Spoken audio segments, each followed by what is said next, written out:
Yeah, the full moon, 12:28 p.m. on the 6th of December, which is tomorrow, and we have the sun at 13 degrees of Sagittarius, moon at 13 degrees of Gemini. The sun and the moon, when we have a full moon, the sun and the moon are always in opposite parts of the sky. So this is one of the definitive things. Not everybody realizes this, but what gives us a full moon is the fact that the sun and the moon are on the opposite sides of the earth, which means they're in the opposite zodiac signs.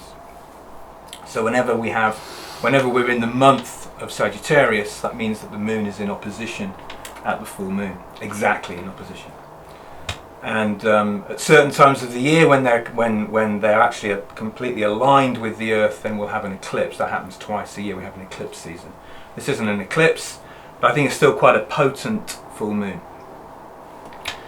And it's a potent month anyway. We've got an alignment of Uranus and Pluto. They're making their 6th exact square aspect. Astrologers have been kind of talking about this for a long time now, because these two planets have been lining up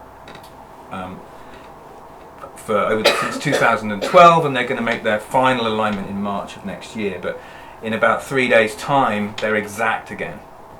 So things are kind of hotting up collectively, because it's a big collective energy, huge, cultural shift, spiritual shift happening as Uranus and Pluto make this square. And so this is really in the context, this full moon is really in the context of that really intense alignment again that's happening this month.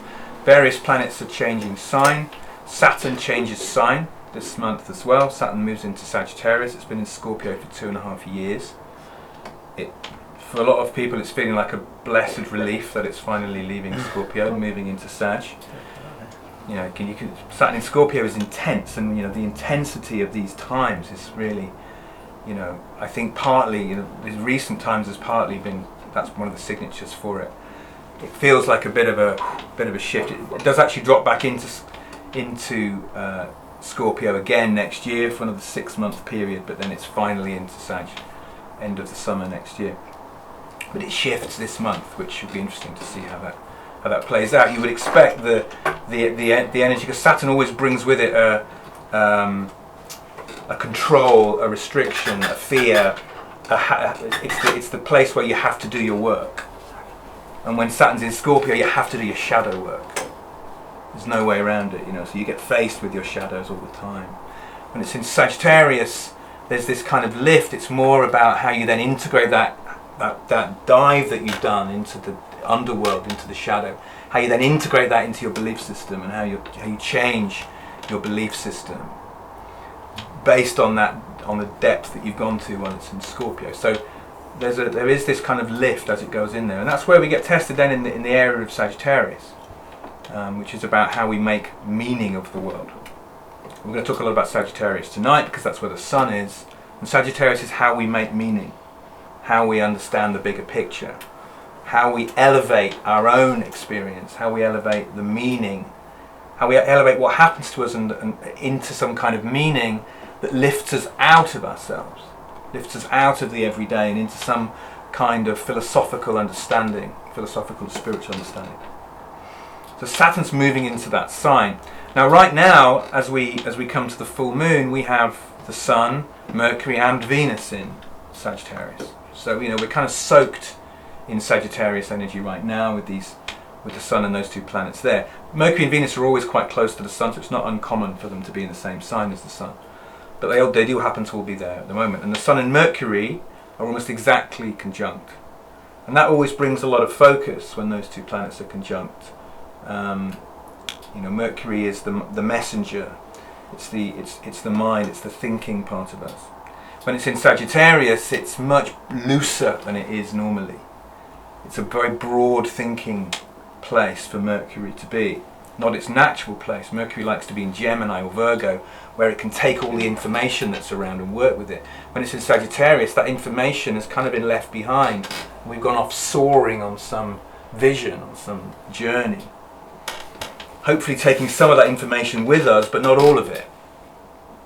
We'll do a little play in a bit that will kind of maybe help to to get that sense of how, when we move out of the duality of Gemini into the unity of Sagittarius, we leave behind a lot of the chatter that Gemini represents. And of course we live in a world soaked in chatter, in a very Geminian world. Sagittarius takes us away from that busyness, from business itself. Gemini rules business and commerce. But that busy energy of the Gemini moon into that kind of soaring, spacious energy of Sagittarius. So with this opposition, well, let's say Venus is here as well. So Venus is how we love, how we relate, how we experience pleasure, and what we attract. It's the principle of attraction in astrology. Venus is also in Sagittarius, so she's looking for space as well. So there's that spaciousness trying to come through in the way that we relate, the way that we love, the way that we care for each other. And Mars, I just mentioned Mars. Mars just moved sign 2 days ago. Mars spends 2 months in the sign. Mars just shifted into Aquarius out of Capricorn.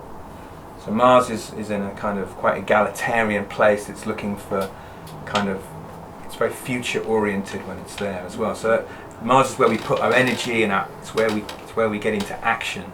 And that's in quite a thinking place, actually. So the planet of action now spends 2 months in a thinking sign where we're putting together new structures, new ideas, new ways of doing things, or new ways of thinking about doing things. Let's come back to the opposition then, because the key, really, the energy we're working with is on this full moon. So we've got the sun and the moon in opposite places. The moon in astrology is really about how we feel. It's our instinct. It's our instinct for safety, security. It's what we know. It's what's familiar. It's what's habitual in us. And when it's in Gemini, it's very childlike, very playful, very it's only about what's new. Geminis only really care about what's new, what's coming in on the latest wind, what's the latest thing, what's the latest news, what's being carried through the airwaves right now. And yesterday's news doesn't interest a Gemini at all. It's about what's fresh, what's alive, what's here and now. I have my moon in Gemini, so I know this one. There's a couple of other people here with moon in Gemini. Anna, you got it right. So there's this, it's a flickering energy, and it's forever young in some way as well. It never ages. Mercury, who is the ruler of Gemini, never ages beyond 1 day old in the midst. He's a genius, kind of inventive. Invents the lyre on his first day.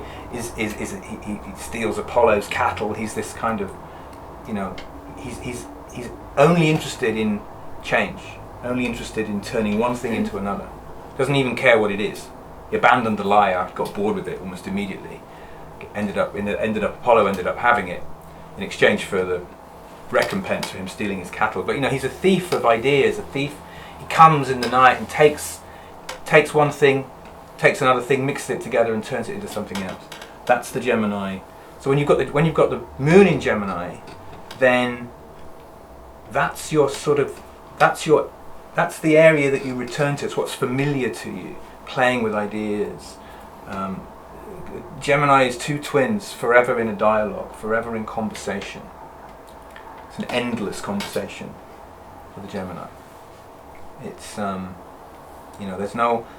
there's no time outside. There's no time really even to process anything beyond what's alive in the moment. And then Sagittarius, opposed to that energy, is where the sun is.